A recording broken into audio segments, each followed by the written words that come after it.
Escuchábamos a las talentosas Yorka con esa canción nueva que se llama La Torpeza, que no la ha pasado, ¿no?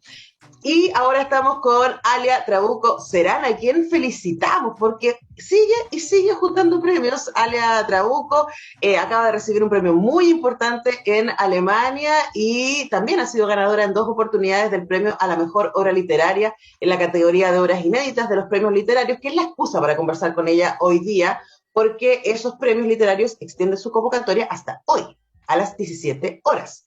Entonces, primero preguntarle, Alia, ¿cómo estás?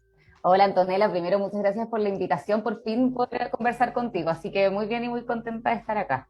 Sí, no, yo tengo una cita pendiente con Alia Trabuco para hablar de todos sus libros en cuestión de gusto, porque aquí solo tengo Las Homicidas, que es un muy buen libro editado por Lumen, en donde Alia nos invita a adentrarnos en los contextos que hicieron y en las historias que hicieron en que 4 mujeres chilenas se transformaran en homicidas, ¿no? Entonces, quizás partamos por ahí, que es el libro que yo tengo a la mano y que la gente puede encontrar, editado por Lumen, Penguin Random House, eh, para que contemos un poco, Alia, cómo son tus procesos creativos, ¿no? Y cómo llegas a escoger, por ejemplo, estas historias para después transformarlas en libros que quieras compartir. Y además, en este caso, una historia así como bien difícil, ¿no? Y uno podría decir incluso políticamente incorrecta hablar de mujeres homicidas en estos contextos. Sí, totalmente. Bueno, primero creo que cada proceso creativo en relación a cada libro ha sido diferente, y en ese sentido creo que es parte del atractivo de la escritura, que en realidad, por lo menos yo no sé muy bien qué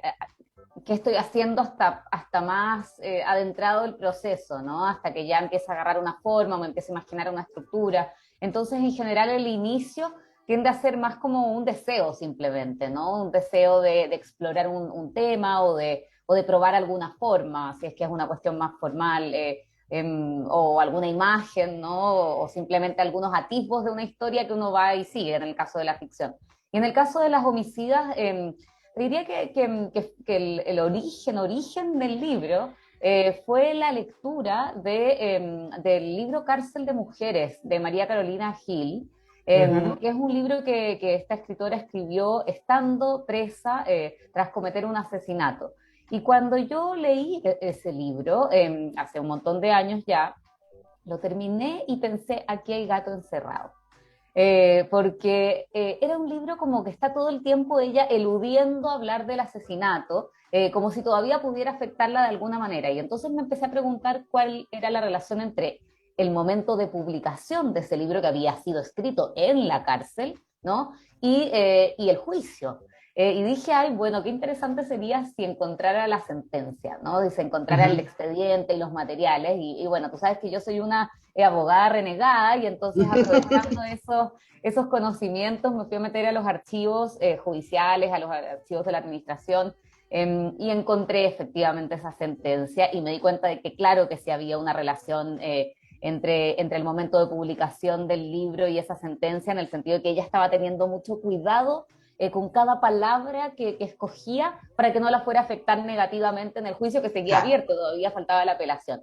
Y ahí en realidad me interesó primero esa relación entre derecho y literatura, por un lado, como más abstracta, y luego la verdad es que el tema específico de estas mujeres que transgreden la ley penal, pero que también transgreden las leyes invisibles del género, ¿no? Que dicen que las mujeres por ningún motivo podríamos ser violentas, pero además que somos pasivas y otra serie de rasgos que se le atribuyen culturalmente a lo femenino, me interesó esa doble transgresión.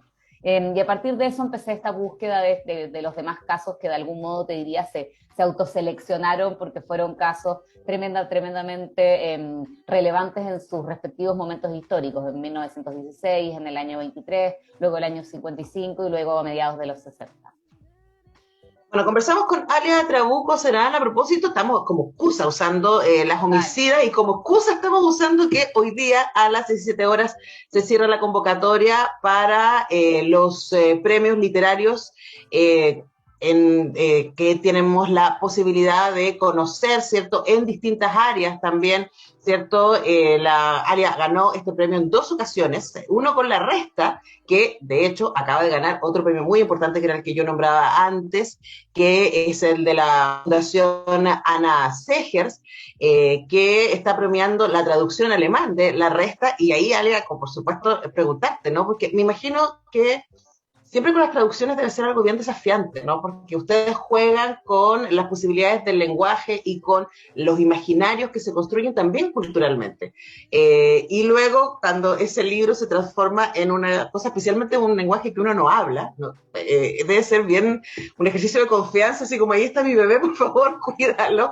Y me imagino que el reconocimiento que ha recibido desde la Fundación Ana Seger, estás como, ok, quedó súper bien. 10 difference. Es diferente, sí, de lo cual no entendí ni jota, ¿no? Porque no hablo ni media palabra de alemán, pero efectivamente hay algo de eso. O sea, además La Resta es una novela bien profundamente chilena, tanto en su lenguaje como en sus temáticas. Tienen además una de las dos voces que estructuran el libro, es una voz bastante como vertiginosa, llena de chilenismo.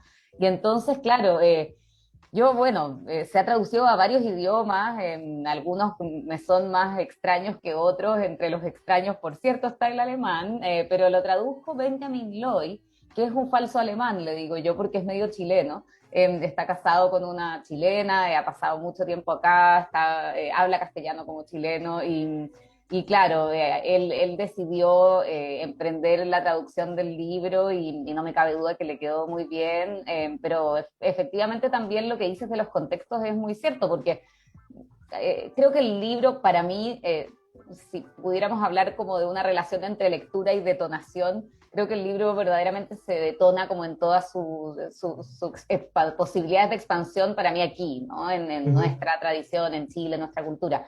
Pero luego se producen otras detonaciones totalmente inesperadas y que uno no puede controlar y que son increíbles, ¿no? Y que son otras asociaciones que se producen efectivamente en otros contextos. Y en Alemania, en un libro chileno que se trata sobre la violencia de la dictadura y sus ecos y digamos, sus cicatrices y sus heridas en otras generaciones, obviamente hacen la conexión con su propia historia de violencia, que también es brutal. Entonces, claro, de pronto el libro empieza a tener otros recorridos mucho más inesperados y que son preciosos de ver también, es realmente muy bonito.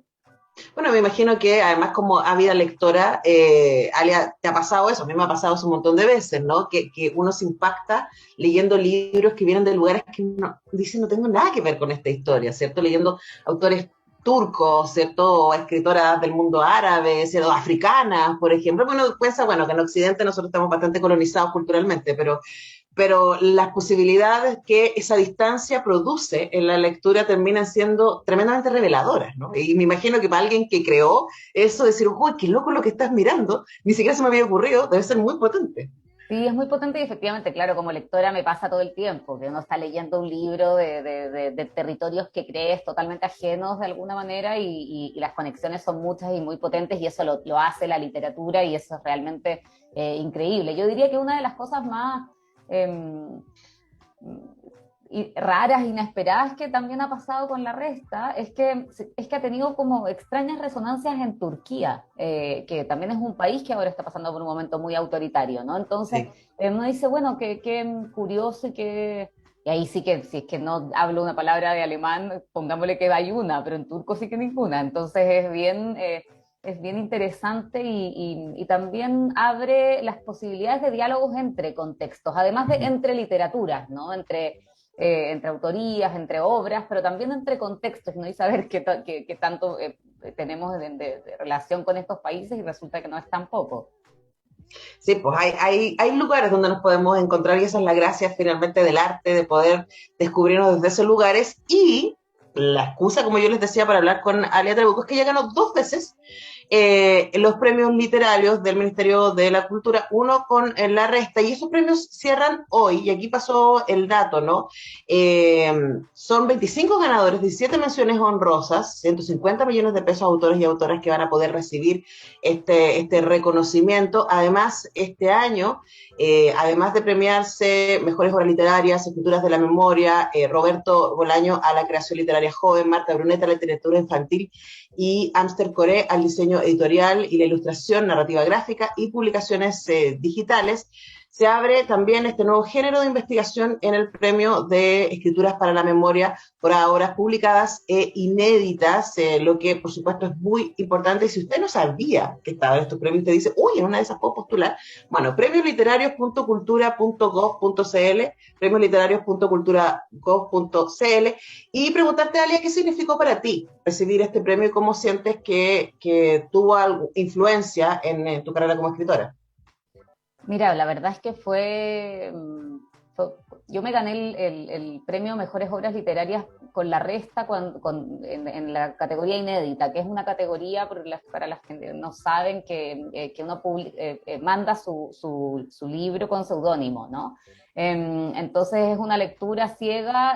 Por otro lado, yo nunca había publicado nada en ese momento, o sea, este era mi primer libro, yo no había publicado tampoco relatos en ningún lado, o sea, era una persona como con su primera obra. La mandé por si las moscas, la mandé también también los premios tienen algo práctico y útil en el sentido de que te obligan como a ponerle un final, ¿no? Que luego siempre cambia, pero que en ese momento, cuando es inédito, digamos, uno queda tiempo para seguir arreglando y editando, pero en ese momento efectivamente me sirvió como para decir, ya tengo que soltar este libro, ¿no? Que llevaba 5 años ya, más o menos 4 trabajando en él.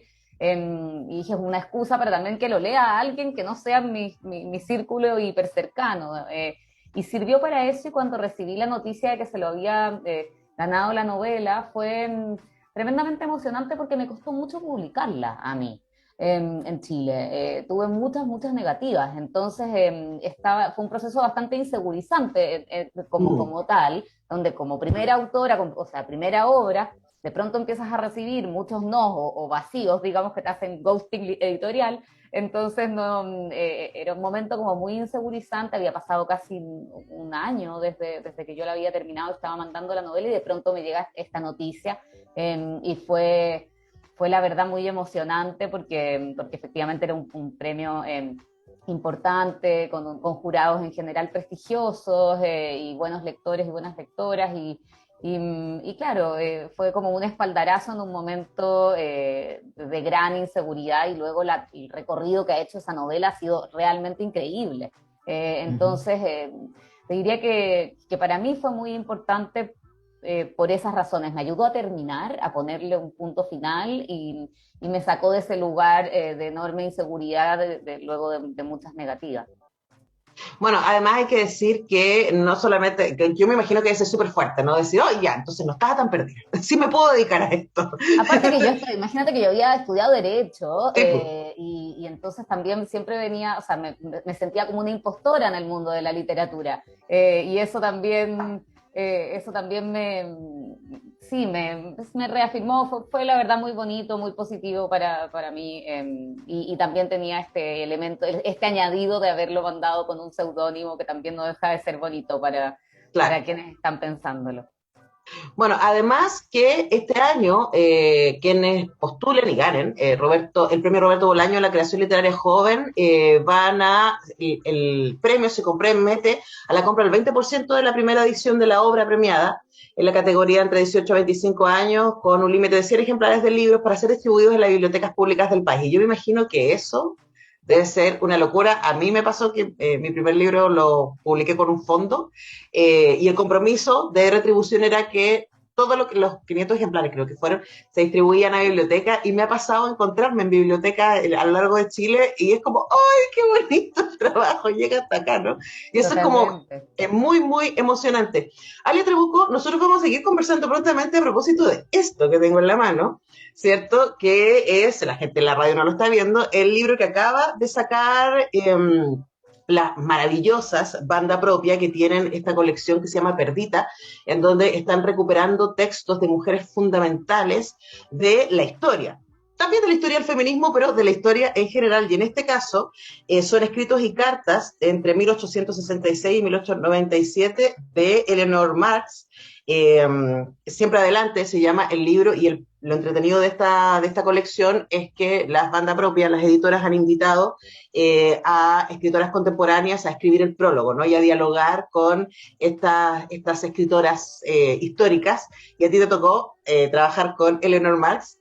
Me quedan 2 minutos, pero hagamos un adelanto, ¿no? Cómo fue hacer este trabajo?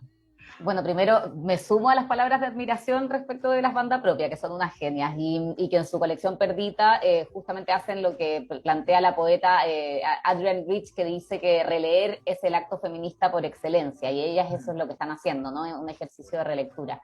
Yo recomiendo mucho el libro porque si bien son textos que ya tienen más de 100 años, están tremendamente vigentes en discusiones de la actualidad. Lo que hace Leonor Marx en muchos de sus textos es hacer un cruce entre el feminismo y los discursos de la izquierda, ¿no? En ese momento el socialismo. Y ese cruce creo que está tremendamente vigente en las discusiones del presente en Chile y en otros lugares, ¿no? Entonces, además de sus textos en clave más cultural, de sus traducciones, por ejemplo, de Ibsen, y de ciertas intervenciones en debates culturales de la época que también son relevantes, creo que en ese cruce de feminismo y socialismo hay algo muy, muy interesante y muy, muy vigente. Entonces recomiendo su lectura por ahí, ¿no? Que realmente es muy, muy interesante. Bueno, yo todavía no lo leo, así que cuando lo lea, te voy a invitar para que conversemos nuevamente a este respecto y además para que hablemos lo que ahora no alcanzamos a hablar. Tania Encantada. Trabuco Serán, muchísimas gracias por este tiempo con Radio Universidad de Chile. Gracias, Antonella, un abrazo.